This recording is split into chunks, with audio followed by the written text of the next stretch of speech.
Now, I just want to point out, before you watch this, I just want to point out that there are going to be some spoilers in it. So if you don't want to be spoiled, I suggest you go to another video or just don't watch this one.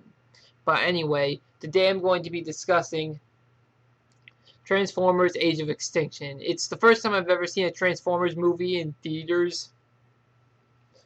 And also, there is going to be some spoilers, as I mentioned, and it was a good movie. By far, wasn't the best of the Transformers, but it was good.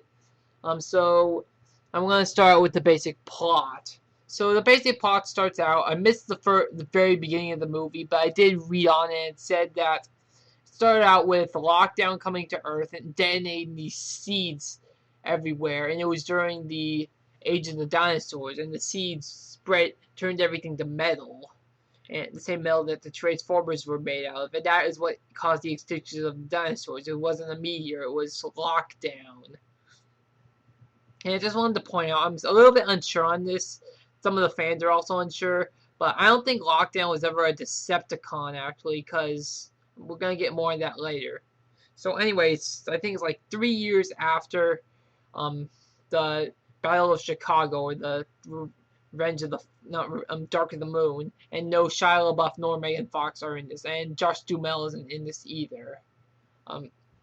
So anyway, it's at this guy. So at this one guy's house, the guy's an inventor, and yes, he is played by Mark Wahlberg, and he has a daughter who's obviously, if you've seen a Michael Bay movie, it's obviously there has to be a hot girl in it, but and she has blonde hair and everything, and she just got out of high school. She just finished high school, and she's trying to go to college, but all the colleges are rejecting her. So anyway, turns out that he's that the guy had no money and he lives on a farm where he tries to invent stuff. And so what he does is he buys an old broken down semi truck for a cheap price of like $150 or something. So he buys the semi truck. It's an old broken down semi truck. It's a flattened nose semi truck, and he brings it home. And then he discovers that it's Optimus Prime, only morally wounded, because you see what happens is that the humans turn against the Autobots, because what the humans have actually discovered how to build the Transformers. They've literally built Transformers for themselves but they need to use the same metal that the Transformers are using. So they started off hunting the Decepticons, but eventually they ran out of Decepticons. So they use the Autobots instead. Despite the fact that the Autobots helped them and saved their life. So they kill off Ratchet. Yes, Ratchet from the first movie, the yellow-green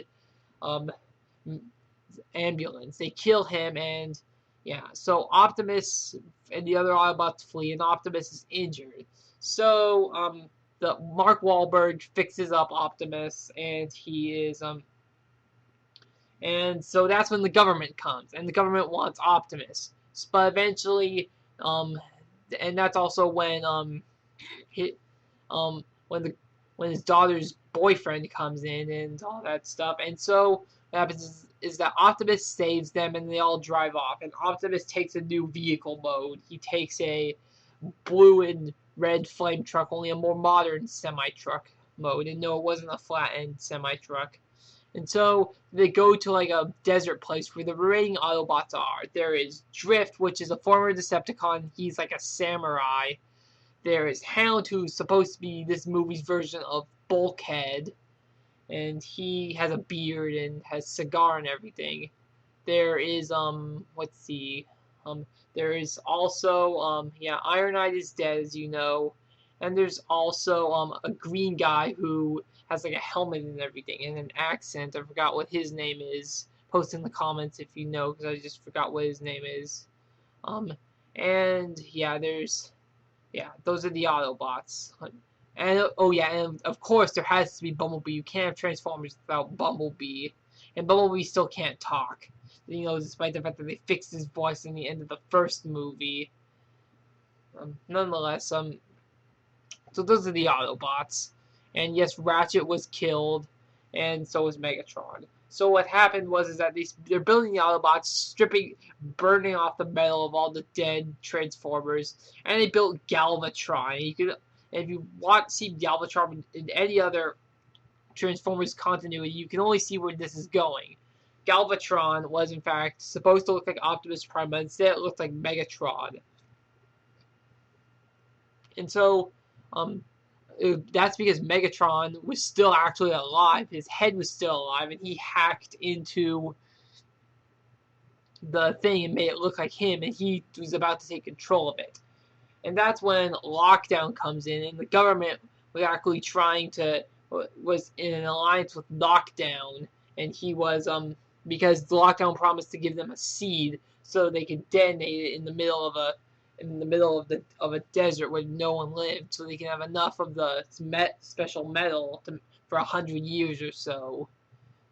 So eventually what happens is that he obviously wants to capture Optimus Prime, and he also has the Dinobots captured. And I just wanted to point out one thing. The Dinobots are barely in this movie. No joke. The Dinobots, although yes they are in the movie, they're barely in it. And nobody even says any of their names. The only reason why people know their names is because of the toys and other continuities.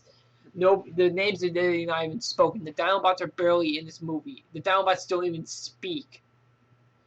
Yeah, so that's not my fault. It's just that's the way it is. But anyway, they capture Optimus Prime with Galvatron, and so it turns out they realize that Galvatron is just Megatron reincarnated, and so they go to the ship and try and rescue him.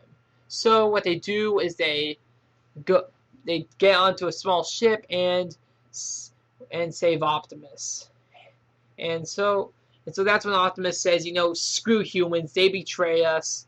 Let's just leave here. I'm not going to lose any more of my allies because of their mistakes. And plus, they betrayed us anyway. So Optimus was about to leave. And then, so they go to China where they have the seed. There's one guy who's from the government. And then there's another guy who owns the company that invents Transformers. And so, eventually, there's a huge battle scene because they want the seed. And Optimus is there, and they want to kill the Autobots. So anyway, they get this. Because the Decepticons want not the Decepticons, but Galvatron at least. Because I think the Decepticons are just about gone by now. He wanted to detonate the seed in the middle of the city to kill as many humans as possible. But eventually, Optimus gets a sword and frees the Dinobots. Of course, the Dinobots try and fight Optimus at first, but he ends up leading them. And so then they're led into battle, and they destroy some stuff, and then Optimus is stabbed with his sword and is pinned down. And that's when one of the humans tries to pull his sword out. And the guy from the government who authorized the killing of the Autobots was about to shoot Mark Wahlberg, and that's when Optimus kills him. Even though Optimus promised never to kill a human, he said, screw it, they betrayed us. So, Optimus takes his sword that he got and just cuts Lockdown in half. Yeah, he cuts Lockdown in half. And that's when Optimus takes the seed and just goes up into the atmosphere. And yes, Galvatron does survive. He survives, and obviously the Dinobots are barely in the movie, and they just walk off into the wilderness. So yeah, that's the plot. Again, there might be some errors because I've only seen it once, and it was a while back. I should have done this more recently. So anyway, yeah, there are some obvious cons. It's not a bad movie, but in the end, there are some cons. And I gotta say, the soundtrack is not as good as it is in the other movies. It is composed by the same person, Steve Jablonsky, or however you pronounce his name, but it is in fact not as good as the other soundtracks. Some of the soundtrack is good, like the Autobots Reunite. That's good, and all that stuff. But nonetheless, it could have been better. And I just wanted to point out that they probably are going to make a fifth movie. How do I know that? Well, for one, Galvatron survived. That's really the main thing. Galvatron survived. If they're not going to make another movie, the best thing they could have done is at least have a scene where Galvatron gets killed too. Because, I mean, that's a huge cliffhanger. Galvatron is still alive. Or Galvatron Megatron, whatever you want to call him. He survived. And he didn't really even fight in any of the battles that much either. He and he survived without getting injured at all. So yeah, Galvatron survives, and of course, they all, and of course, Optimus goes into space with the seed. And whether Optimus is going to be in the 5th movie, if they make a 5th movie, I don't know. Because I mean, who ever heard of Transformers without Optimus in it? Of course, that the only exception there is the G1 where Optimus is killed and he's replaced by Rodimus Prime. But nonetheless, it's whoever heard of a Transformers movie without Optimus in it. I mean, even if Bumblebee is in it, that's still not enough. Anyway, like I said, there are some cons. Like, the Dinobots are barely in the movie. That's one thing. Galvatron survives. That's 2. The soundtrack isn't as good. That's 3. And, of course, the obvious no Shia LaBeouf or Megan Fox. Those are obvious cons. But nonetheless, it's not a bad movie. It could have been better. If Shia LaBeouf and Megan Fox were in it, that would be one thing. They may have more emotional soundtrack like there was in Revenge of the Fallen or the original movie or Dark of the Moon even. Those all had better soundtracks. And also, of course, if you're gonna put Galvatron in, have him killed off. Unless you're making a 5th movie, have Galvatron killed off. That's pretty much the main thing. Unless they're making a 5th movie, they should have killed off Galvatron. And if they are making a 5th movie, they should have Optimus come back. Because, I mean, it would be horrible. First, they kill off, really, the only character who would be present in all the movies if you do that would be Bumblebee. Because, I mean, of course, the 3 original humans being Shia LaBeouf, Megan Fox, and Josh Duhamel are not in this movie. But, nonetheless, who's to say they're going to use the same humans from this movie either. But, nonetheless, it's a good movie. It's not as good as the other Transformers movies. Yeah. It's still a good movie, though. I wonder if Michael Bay will ever do a movie on Bionicle. I highly doubt he will. But nonetheless, some people are saying keep Michael Bay away from Bionicle.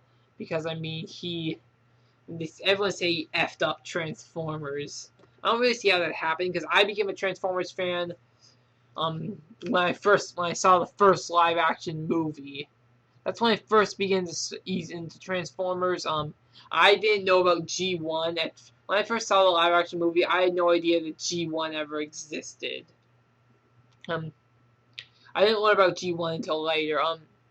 Of course, the older fans of Transformers, the adult fans, probably knew about G1 in 2007 when the first movie came out, but nonetheless, I didn't at the time.